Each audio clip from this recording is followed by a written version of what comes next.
என் அம்மா சாவுக்கு காரணமான அந்த கிழவியோட ஊருக்கு நான் எப்படி வர முடியும்? அந்த கிழவிய பார்த்தாலே கொன்னுடணுங்கிற கோவம் தான் வருது.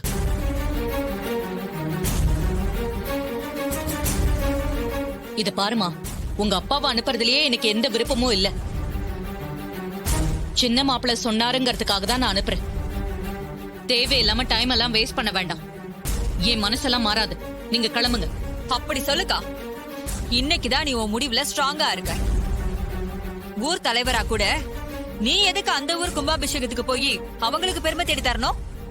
நீ போகாதக்கா. உன் பெருமை இந்த வீட்டுல இருக்கிறவங்களுக்கும் தெரியல, அந்த ஊர் ஜனங்களுக்கும் தெரியல. சந்திரா, கொஞ்சம் வாயை மூடிட்டு பேசாம இருக்கியா? வழக்கம் போல உங்க அக்கா ஏத்தி விட்டு வேடிக்கை பாக்குறியா? அவகிட்ட நாங்க பேசிக்கிறோம், நீ கொஞ்சம் சும்மா இரு. இப்ப எதுக்குங்க அவ மேல எகிர்றீங்க? நானே வரலங்கிறதுல தெளிவாதான் இருக்கேன். அவ சொல்லிதான் செய்யணுங்கிறதெல்லாம் எதுவும் இல்ல. நீங்க கிளம்புங்க.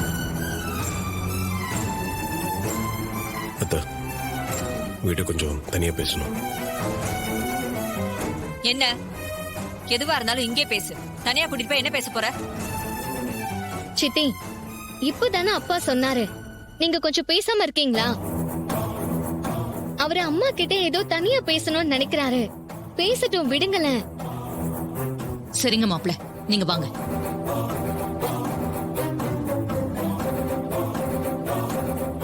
அப்படி என்னதான் சொல்ல போறான்னு நாமளும் கேட்டாகணுமே. வணக்கம்மா. வணக்கம். வாங்கம்மா, கொடுப்பா. இந்தாங்கம்மா. ரொம்ப சந்தோஷம். வாங்கம்மா. போலாம். வாங்க.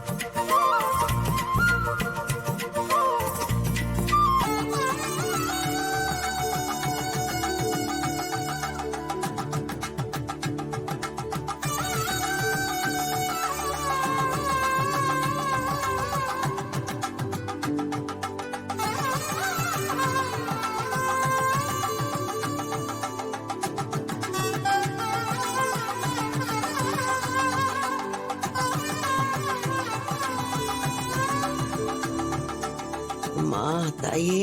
வணக்கம்மா. வணக்கம் வணக்கம்.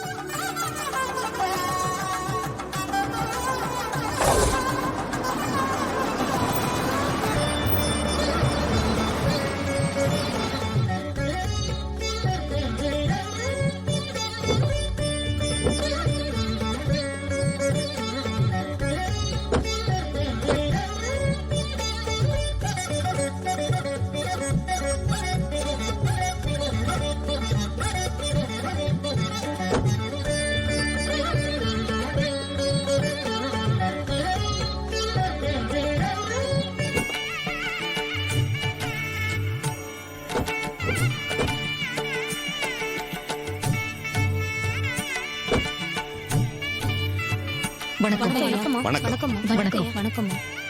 வாங்க.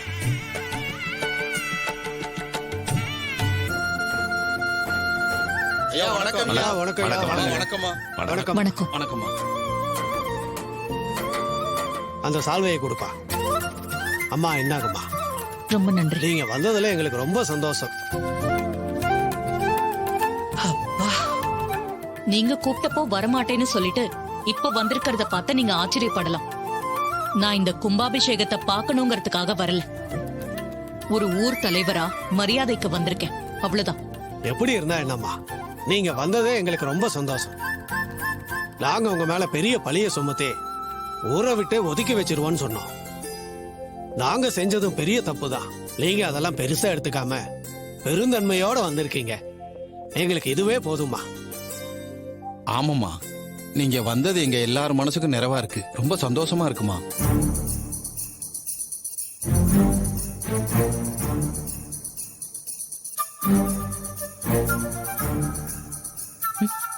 சந்திரா, ஏதோ முக்கியமான வேலையா போறேன்னு சொன்னியே, முடிஞ்சதா?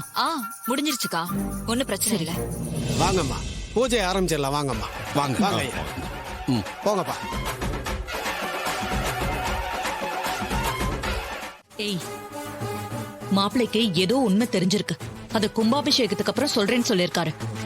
அதுக்குள்ள நீ பழைய பாட்டை பாட ஆரம்பிச்சிட்ட. கொஞ்சம் வெயிட் பண்ணுவோம்.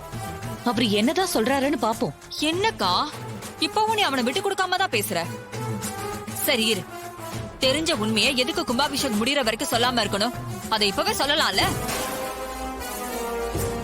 உன் மாப்பிளைக்கு உண்மை தெரிஞ்சா அதை நேரடியா வந்து உன்கிட்ட சொல்ல வேண்டியதானே? அதை எதுக்கு கும்பாபிஷேகம் முடியற வரைக்கும் மறைக்கணும்?